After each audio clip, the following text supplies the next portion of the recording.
New Delhi assembly నియోజకవర్గంలో ఆప్ అధినేత కేజ్రీవాల్ ను ఓడించారు బీజేపీ అభ్యర్థి పర్వేజ్ సాహిబ్ సింగ్ వర్మ.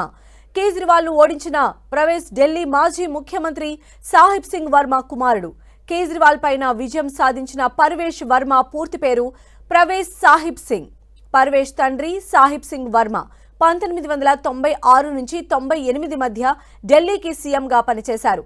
మదన్ లాల్ ఖురానా అనంతరం సుమారు 2.5 ఏళ్లు ఢిల్లీ సీఎంగా పనిచేసిన ఆయన ఆ తర్వాత 1999లో ఎంపీగా గెలిచి పార్లమెంట్లో అడుగుపెట్టారు. వాజ్పేయి ప్రభుత్వంలో కేంద్ర కార్మిక శాఖ మంత్రిగా పనిచేశారు. సాహిబ్ సింగ్ వర్మ కుమారుడైన పర్వేజ్ సింగ్ ఢిల్లీ రాజకీయాల్లో చురుగ్గా ఉంటూ 2013లో మహారోలి అసెంబ్లీ స్థానం నుంచి బీజేపీ అభ్యర్థిగా పోటీ చేసి గెలిచారు. అనంతరం 2014-19 లోక్సభ ఎన్నికల్లో ఆయన పశ్చిమ ఢిల్లీ లోక్సభ స్థానం నుంచి పోటీ చేసి విజయం సాధించారు.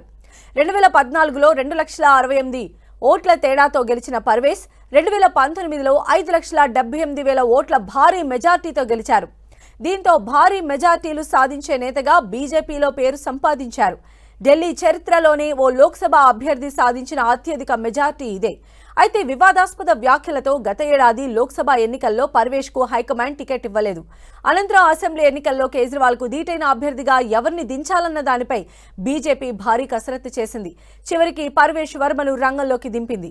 అధిష్టానం నమ్మకాన్ని నిలబెడుతూ పర్వేజ్ వర్మ కేజ్రీవాల్ ను ఓడించి దేశం దృష్టిని ఆకర్షించారు. కేజ్రీవాల్ ను ఓడించడంతో పర్వేజ్ పేరు ఢిల్లీ సీఎం రేసులో వినిపిస్తోంది.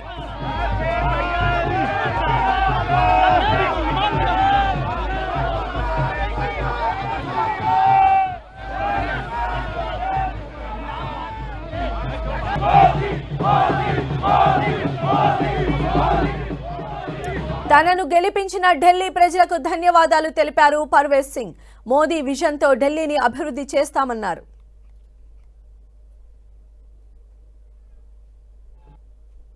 हमें उनका 10 साल से साथ नहीं मिल पा रहा था, दिल्ली में कोई काम नहीं हो पा रहा था, मगर ये जो सरकार बन रही है दिल्ली में, ये प्रधानमंत्री जी के विजन को दिल्ली में लेके आएगी। तो मैं प्रधानमंत्री जी का धन्यवाद करता हूं कि उन्होंने अपना समय दिया और मैं ये जीत का श्रेय प्रधानमंत्री नरेंद्र मोदी जी को देता हूँ। दिल्ली की जनता का बहुत बहुत एक बार फिर से धन्यवाद करता हूँ और ये जीत ये प्रधानमंत्री नरेंद्र मोदी जी की जीत है, ये सभी दिल्ली वासियों की जीत।